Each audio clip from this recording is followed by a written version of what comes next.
여러분 안녕하십니까? 오늘은 계시록에 나오는 하나님의 백성에 대해서 한번 공부해 보고자 합니다.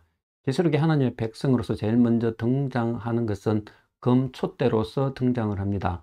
이것은 계시록 1장 처음에 예수 그리스도를 소개하는 부분에 등장을 합니다.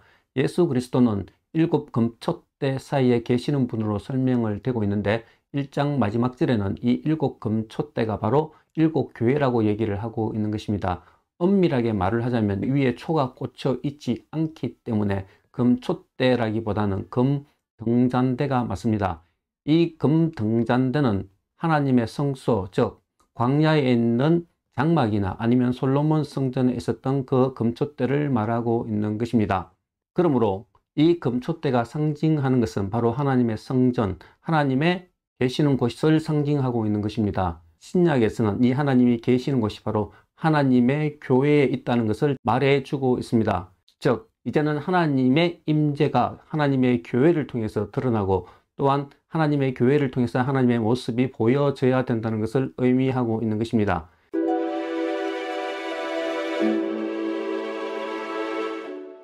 장막 안에는 금촛대 외에도 떡을 쌓아놓은 진설병이 있고 그리고 향단, 즉 향을 피운 향단이 있었습니다. 그런데 왜 하나님께서는 이 금촛대, 즉 금등잔대를 통해서 자신의 모습을 설명하고 있는 것일까요? 그것은 다름 아닌 요한이 즐겨서는 용어에서 우리가 찾아볼 수 있습니다. 요한은 요한복음에서 예수 그리스도를 빛으로 설명하고 있고 하나님을 모르는 세상을 어둠으로 설명하고 있습니다. 그래서 요한복음 1장 5절에 보면 빛이 어둠에 빛이 돼 어둠이 깨닫지 못하더라, 이렇게 말을 하고 있는 것입니다. 여기서 빛은 예수 그리스도를 나타내고 있는 것입니다. 하지만 예수 그리스도께서 성천하고 난 뒤에 하나님께서는 이 교회에 예수 그리스도께서 가졌던 그 구원의 빛을 비추는 역할을 부여하고 있음을 알 수 있는 것입니다. 즉 하나님의 교회가 사역을 통해서 예수님께서 비추셨던 그 구원의 빛의 어둠에 있는, 즉 하나님을 믿지 않는 사람들을 구원하는 역할을 교회가 하고 있음을 알 수 있는 것입니다.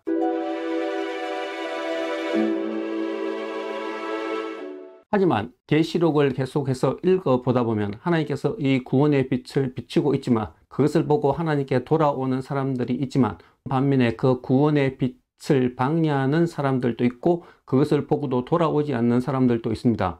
그 중에 하나는 바로 사탄이 그 구원의 빛을 비추지 못하도록 방해하고 있음을 알 수 있습니다. 왜냐하면 하나님께서 이 구원의 빛을 비추어서 하나님께서 구원하시고자 하는 모든 사람들을 다 구원하셨을 때 하나님께서 다시 오시는데 그때 하나님 나라가 올 때 사탄의 나라는 멸망을 하기 때문에 사탄은 수단과 방법을 가리지 않고 이 구원의 빛을 비추지 못하게 하는 역할을 하고 있다고 얘기를 하고 있습니다. 그리고 그 구원의 빛을 비추지 못하게 하는 방법으로서 교회를 핍박하는 모습으로 등장을 하고 있는 것입니다.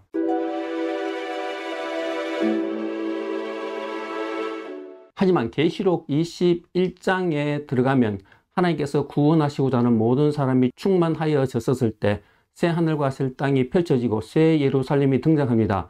이 새 예루살렘은 하나님의 성전으로 묘사되고 있습니다. 근데 이 하나님의 성전을 묘사할 때 가장 먼저 등장하는 것이 하나님의 영광을 가지고 있고 귀한 보석처럼 아름다운데 그것이 하나님의 영광을 비추고 있다고 얘기를 합니다. 그 영광이 얼마나 빛나고 환했으면 해와 달의 비춤이 필요가 없다고 얘기를 하고 있는 것입니다.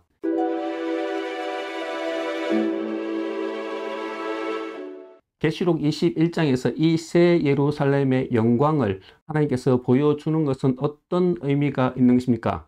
지금 교회는 하나님의 구원의 빛을 비추는 역할을 하고 있습니다. 하지만 지금 비추는 이 구원의 빛은 어쩌면 작은 등잔대 위에 있는 작은 불처럼 보일지 모릅니다. 왜냐하면 그것은 하나님의 구원의 빛으로서 역할을 하고 있지만 사탄의 방해를 받고 있기 때문에 항상 위험하게 보일 수도 있는 것입니다. 하지만 하나님께서는 그 작은 등불을 이용하여서 하나님께서 구원하시고자 하는 사람들을 다 구원하셨을 때 하나님께서 그 교회의 모습을 새 예루살렘의 모습으로 묘사하면서 그 빛이 지금 작은 등잔불에서 하나님의 영광이 비추어서 해와 달이 필요 없는 모습으로 영광스럽게 묘사해 주고 있는 것입니다. 그러므로 계시록 21장에서 보여주는 모습은 지금 고난을 받고 있고 지금은 빛을 비추더라도 전혀 반응이 없는 것처럼 보이는 이 세상에서 하나님의 충실한 교회들로 하여금 예수님께서 오셨을 때 받을 그 영광스러운 빛을 바라보면서 하나님 앞에 끝까지 충성하기를 바라는 마음에서